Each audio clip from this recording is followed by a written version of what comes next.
What's up, folks? I want to talk about my League starter character and also the character that I played for probably the most time of any character I've ever played, and that is Vaal FlameBlast Ignite. And yes, that is actually a character you can play in the current League and the current decade. Don't ask, but we're going to tell you anyway. So, how does this character work and why in the world did I go this?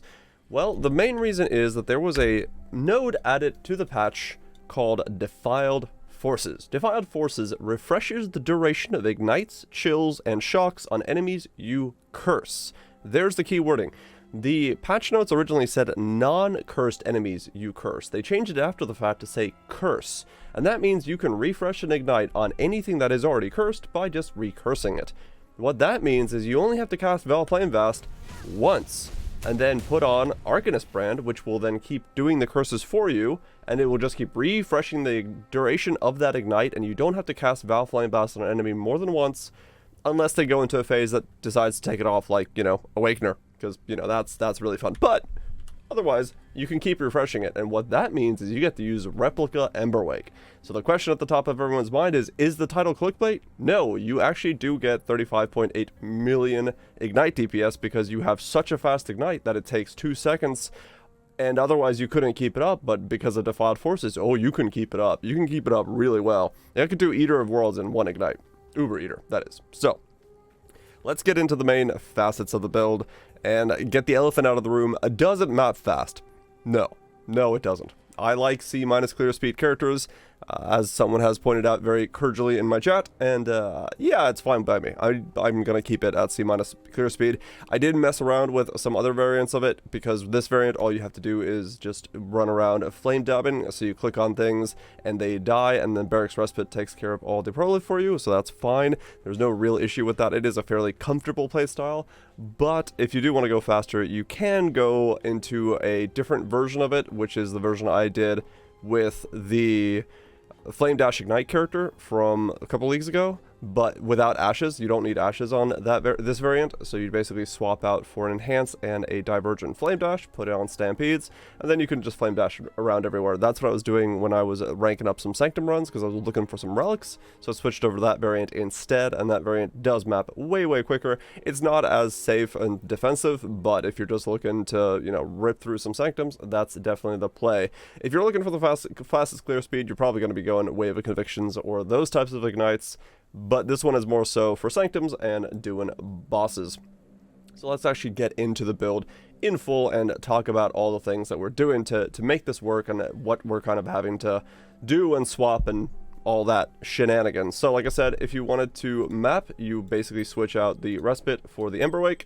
That is your swap for mapping on this setup. If you really want to map, then you could go Respite, put on some Stampedes, swap out your boots, because your boots don't carry anything that is detrimental to mapping. Swap out Stampedes, put in Enhance 4 in place of Deadly Ailments, and then put in a Divergent Flame Dash instead of Flame Blast. So that's kind of how you end up mapping if you really want to map quickly. If you don't, and you're just doing bossing or Sanctum, this is your setup. Usually for Sanctums, I actually end up taking off most of my Flask, and that is for the second focal point of this build, which is we're using a Brutal Restraint with the Trader Keystone. Flask gains 4 charges per empty Flask slot every 5 seconds. And what that is for is so that we can actually use Vaal FlameBlast on cooldown. So basically, we do that, and now that we have only one Flask, things are ignited for a little bit, this thing starts charging up, already charged, and we can Vaal FlameBlast again. And once again, 1 to 22, and then another couple ticks, and it goes up again.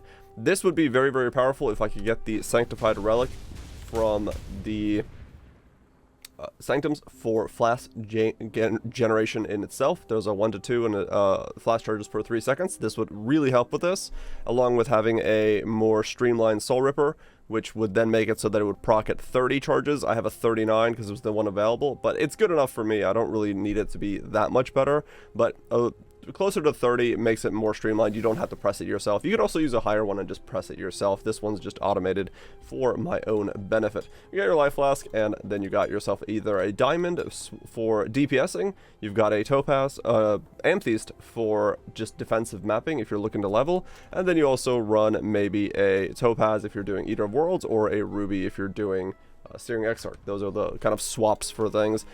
Eater of Worlds I can now kill deathlessly just fine. He's the one that I was farming with this setup because I was looking for that Divine Altar. Got the one that drops bosses twice, which is nice, but didn't get the other one. So those are my flask slots for that. We just don't use other flasks. If you really need a Quicksilver, you can wear a Quicksilver instead of an Empties flask. Just wear that. Have 2 slots open. You can still map with Vaal FlameBlast, no problem at all, because you do get charges from all the mobs that are dying from Barracks Respite. So that's another thing to consider. Those are the 2 main weird things that everyone always asks me about. You know, what's Defiled Forces? What's the Trader? Why don't I wear Flask? Let's get into the actual rest of the meat of the build. Can of Kulamak. I love cans of Kulamak. They are fantastic items in terms of what they do, how cheap they are. This one, however, is one of the ones that is a bit pretty rare as a socketed supports fire damage. Fire damage, you don't find those very often. I bought mine for 7. Another viewer bought his for 5. I've seen them up to 24. The divine prices on these are very, very weird. They go all over the place. I ended up starting the league start with a Searing Touch, and then I swapped over to a Can of Kulamak after I was able to afford one. You could also do Searing Touch into like a +3/+2 wand with fire damage over time multiplier on it. You could do a variant of the Can of Kulamak that doesn't have the fire damage, just go for the fire damage over time multiplier and the socket it supports. You could do a lot of stuff. The staff is not locked into this until you get to this stage, which is, this is the highest DPS staff I could kind of come up with. I don't know if you can go higher than this, other than divining this one to be better. There might be some variant of it that is better, but I don't know that one. We are running an Eye of Malice, and usually this would be a very big downside because nearby enemies have 50% increased fire and cold resistances, but in this build we actually make use of that very, very well. Because of the new changes to curses, I figured let's try this and let's put in 2 curses. So we anoint ourselves some Whispers of Doom and we have 2 curses in the build.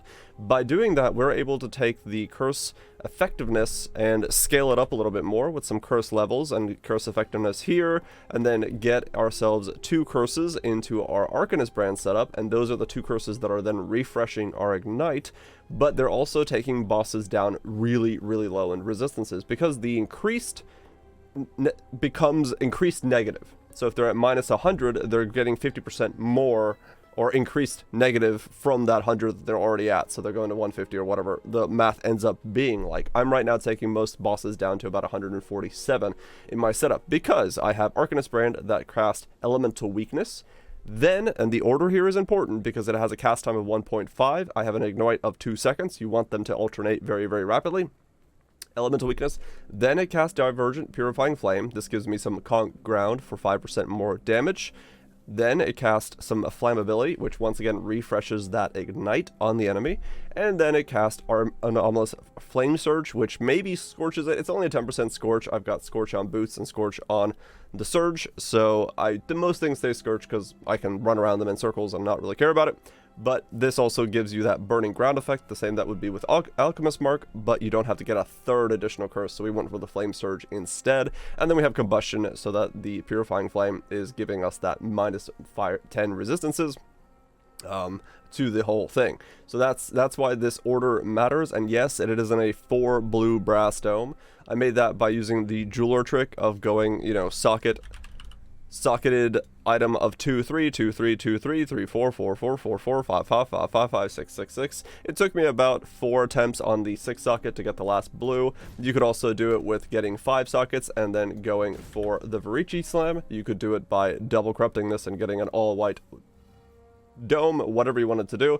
You could also just not wear brass dome. I like Brass Dome as an item because it was kind of the one defensive line that I could get in the build. My last Ignite character that was trying to push this level of Ignite was a Discharger, and it didn't really have a whole lot of defenses, so I wanted to see if I can utilize defenses in this variant in some way, and so I went for the all-blue Brass Dome, and then that gave me a decent layer of defenses. I have died a lot on this guy because, once again, it was my starter. I did not have these items in the beginning.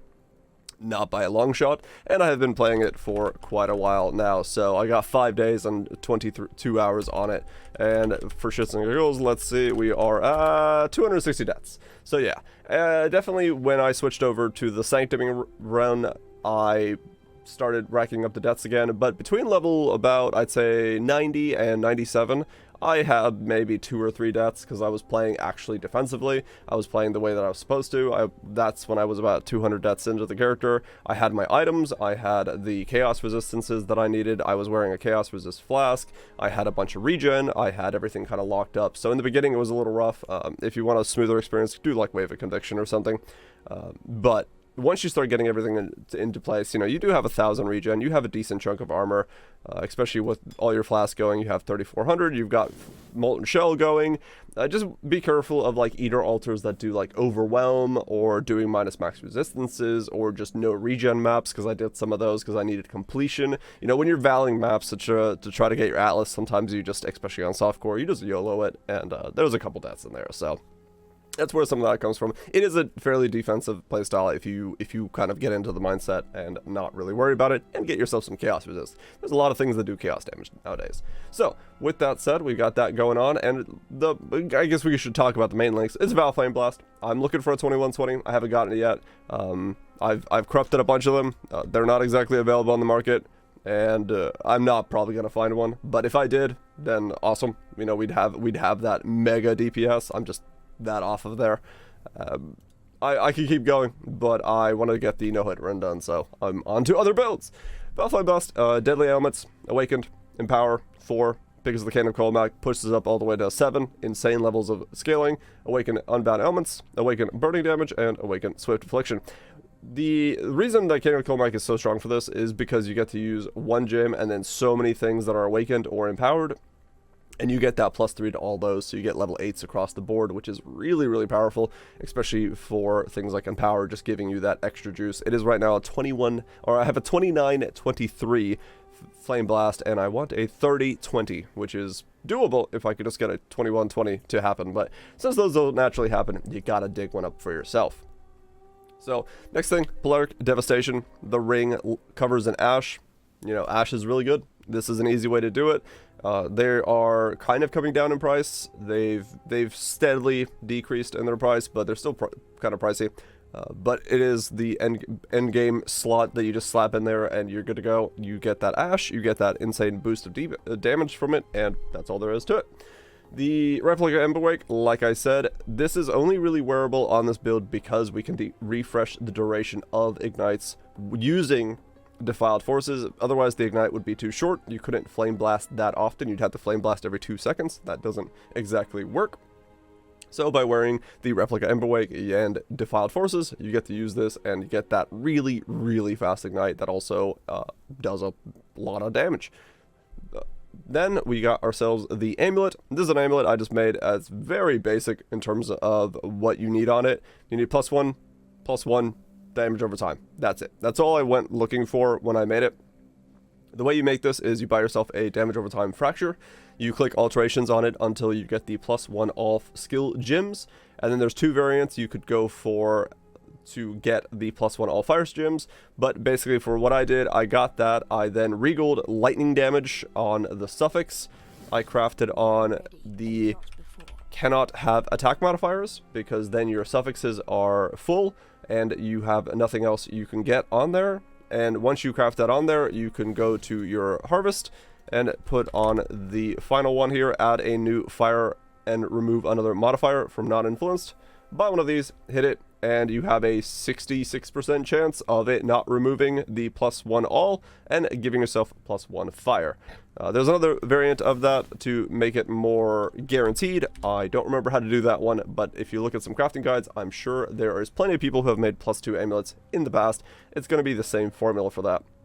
I then did a suffixes cannot be changed, prefixes cannot be changed, and hit it with a Veiled Chaos Orb. I got cast speed. You don't need cast speed. I was actually going for resistances because I wanted more chaos resist. Ended up not getting that, and instead I got attack and cast speed. I could have also gone for increased effect of non-damaging ailments, so I would have had a bigger shock. That would have been very powerful as well, but I ended up not getting that either. So yeah, kind of not exactly what I wanted from the amulet, but whatever. I was going to finish it off and turn it into a talisman, and I just didn't need it. I have way too much damage, so I left it as is and continued with the character. The auras we're running right now are Determination, Vitality, Defiance Banner, Purity of Elements. So that's just giving us a little bit more resistances, because it's a little hard to resist cap when you're wearing so many odd uniques and things that don't have resistances on them. Of course, Defiance Banner and Determination just boosting up that Brass Stone's armor, so we actually have some nice armor in the build, and Vitality for regen, because we do then scale our life regeneration rate a little bit more, so that's our defensive layer in general. That's what both our gloves are doing. We got some nice life regeneration fracture, life regeneration fracture. You then spam these with chaos essences, so I think is that Dread? Is Dread the chaos essence? I can never remember the names of essences. I don't know how people do that. Yes, Dread. So you just spam it with chaos essences, dreads, until you get the tier 1 life regeneration rate on there, and then you can just use Eldritch currency to roll the suffixes or the prefixes for life, or you could just craft on life like I did. It was fine. I did the same thing over here. I put on the suffixes, then did suffixes cannot be changed, hit with the Valid Chaos Orb, got ourselves some movement speed, and called it a day. That's really all there was to it. And then I exalted, I think, the hybrid life on there, so I didn't have to think about that anymore, and that worked out just fine for me. So very simple gear in terms of progression of those two. We're using the Inflict Exposure. The reason I switched to this one on there was so that I could use Divergent Purifying Flame for the Conk Ground, so that's another DPS boost. And then while unique enemies under your presence 22 fire damage over time multiplier is way stronger than the base one, because you don't really need the base one for general mapping. So whenever you're killing a unique like you are in Sanctum, this is the one that actually kicks in and gives you a big boost to DPS. And these are both Greater Ins and Grands. I could also take them up a little bit if I wanted to, make them a higher tier level. It would give me a little bit more DPS, and while I'm still at DPS cap, the thing to remember is if you're going to do like Uber Lycia, if you're doing any of the Uber contents, they do have a 70% reduction of damage that they take.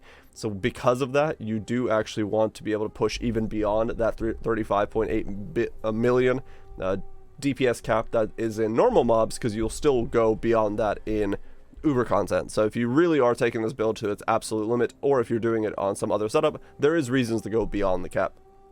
When it comes to my belt, I literally just spammed this with pristine fossils looking for life, and life regeneration. That's it. And then the resist and the crafted resist. That's all I needed, and I got pretty close to what I needed and what I was looking for, so I just left it. I really wish that mana wasn't there, because it does make my malevolence cost a little bit more, but it's whatever. And then we got a little bit of resistances once again on the Hypnotic Eye. Resistances are just kind of something that is lacking in the build in general, so you have to find it where you can, and I use my eyeball for that. Malevolence is the blessing of choice. We slap that on there, and the way that I do it so cheaply is I only have 280 energy shield. If I were to take off some of this stuff, I could no longer cast it. But if you use an anomalous increased duration, which reduces the cost, if you use a divergent inspiration, which is expensive, but it also reduces the cost, and you use a divergent blessing, it also reduces the cost. So by reducing the cost a lot, you can then have a much cheaper, 141 in my case, mana cost, and so you don't need that much energy shield to then maintain the malevolence as you're going through and clicking on stuff. So that works out pretty well, and that's the reason that we don't really need more ES. We have enough with Eldritch Battery that we don't have to worry about it. And we also don't cast that often, so this doesn't cost any mana, and this costs 29 mana as it slowly ticks away and then cast all the things. You can sustain your mana just fine. It looks a little sketchy, but with the rate of casting that you have to do, you're fine with the lower mana pool. And then we're using faster casting, Flame Dash, Increased Duration, Molten Shell, just as defensive and movement abilities. You could swap this out for, I don't know, something else if you're more inclined to. You could do a cast on damage taken in here if you wanted to instead of faster casting. I just like Flame Dash on faster casting because I spam Flame Dash as my movement skill, so that's the way I like doing it. If you want to do something else, by all means, go ahead. That is, I think, all of the gear and all the links combined. Then we can look at some of the nuances of what we're doing on the tree, which is travel down here, grab yourself a bunch of life and unwavering stance, because you get stunned, and if you get stunned, you can't Vaal FlameBlast. That's very bad. And this is also defensive stuff. I just had so much damage, I didn't know what to do with it anymore, so I just went defensive. That's literally why I have this stuff. For the rest of it, just grab all the damage nodes up here. I filled out this top section of the tree first, and then I came down here as I was going. I think in hindsight, maybe I should have come down here first to get some more defenses, and then filled out the damage. But, league starters are league starters. Who cares if you flop over a couple times? When it comes to the Brutal Restraint in here, it is the Balabala Brutal Restraint, or however you say that. Sorry for the mispronunciation. That gives us Trader, and the big thing about this one is I will leave the 2 links in the comments, or the doobly-doo down below, that give you 20 dex, Alchemist Genius, and 20 dex. The reason I wanted this one specifically is that this one doesn't have, this amulet does not have to be a, dex amulet in specific, so I don't have to go for a Jade, because of the large cost of dex on things like Swift Affliction. You kind of need a little bit more dex than I was comfortable trying to get into the build normally, so I went for a double dex one, and there is a plethora of ones you can go for. That's another thing we'll look at. If you want a 2-node one, these are all the 2-node ones that give you dex and Alchemist Genius. These are all the numbers that I hand put in here because this was the only way that I could do this. You could do this using Path of Building. Look up these numbers. Velyna has a really good video on that. I'll link that as well down below. And then if you're looking for the one that I have, these are the 3-node ones, which there is far fewer of. And those give you 2 dex rolls and Alchemist Genius. You don't necessarily need it, but if you want an easier time not thinking about all the nuances of trying to get dex into this build as well, it really helped out to have those 2 dex nodes. And Alchemist Genius is just, I don't know, it's kind of extra on top. You don't really need it. I got it for flash charges gained. I don't know if it's really helping. Kind of. Who knows? I haven't really paid attention enough to see if it's online all the time. When it comes to the rest of your jewels, they're literally just fire damage over time, fire damage, max life, and this one is a resist. And then the same thing over here. You want some max life, burning damage, fire damage over time, and fire damage, fire damage. Don't do more damage speed. You don't really need it. It actually becomes detrimental at some point. So just go for a different one. These are just the ones I've been using myself. We are elemental overload on this build, so we do need a little bit of crit. I do need to get the crit for my boots, the lab enchant for if you have not crit recently, you have a increased chance to crit. Would be very, very nice. That is why bossing, I run the crit flask. And so we have a, where is it? Let's see. Boop. We have a 20% chance if we get those enchants to crit. So that's about the elemental overload layers of stuff, and I'll show you enemies on conk ground. So we're at, my current setup is at 32.2 million total DoT DPS. So if we get a 21 Vaal FlameBlast, we're at 35.28, and then if we were to actually get 2 jewels that were more in line with what we needed, something like, let's say, any of these jewels here, let's see what's on the market, this one for fire damage over time. Let's see if we were to slap this one in the build instead, like so. Let's swap out that one and swap out one of those, and now we're at DoT cap. So you can see it there. DoT DPS exceeds the in-game limit at the very bottom left, and that's really how close I am to it at this point. And that is with Elemental Overload, of course, proccing, so that's at 20% of the time. If we take that off, we're still at 29 million DPS. So by no means does Elemental Overload all of a sudden not make it so we're doing no damage at all. You're still doing pretty close to 30 million DPS. Most things are going to die rather quickly, and I'll show you the Uber Eater death after this spiel of things. So yeah, it's really good. Defiled Force is an incredibly interesting way of building an Ignite character, because it lets you just build around this idea of having a very short Ignite but then refreshing the duration with something else rather than always having to reapply the Ignite. It's very, very powerful.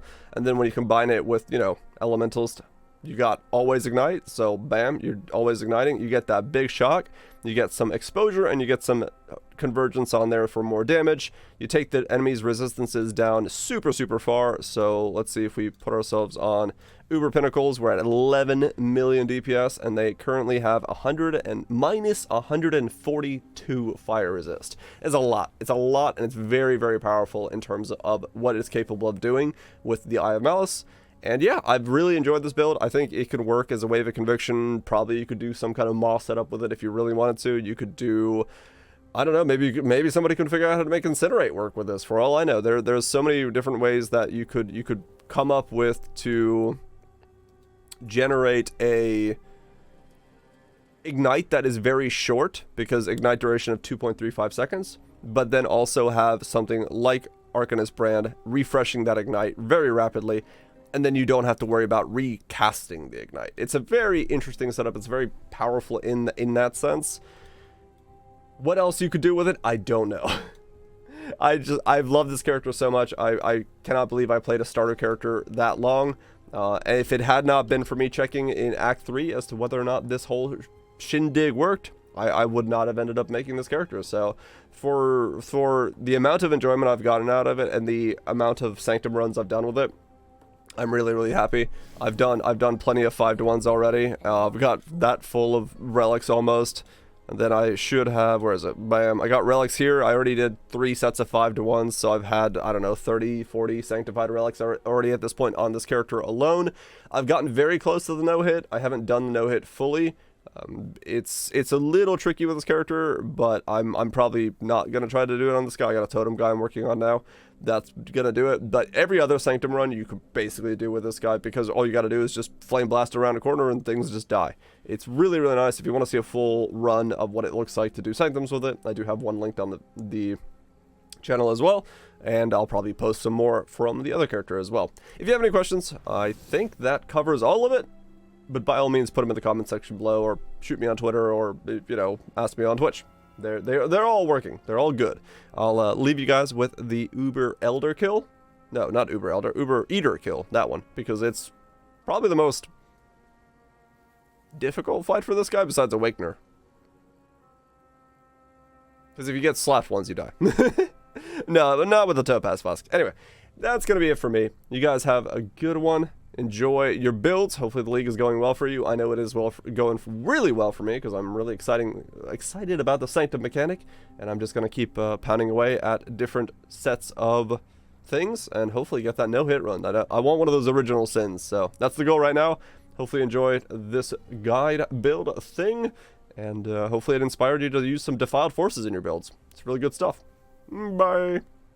Hope you're doing well, Bren. All right, let's see if I can do this Deathless again.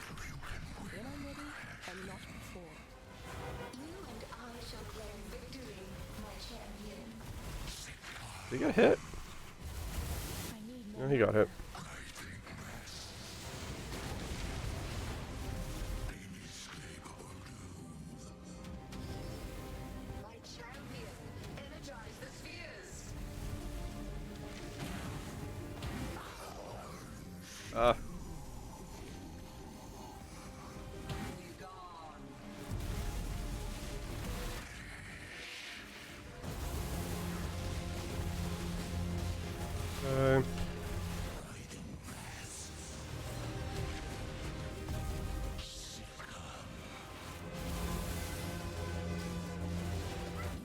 Nice. Easy. No loot, but easy.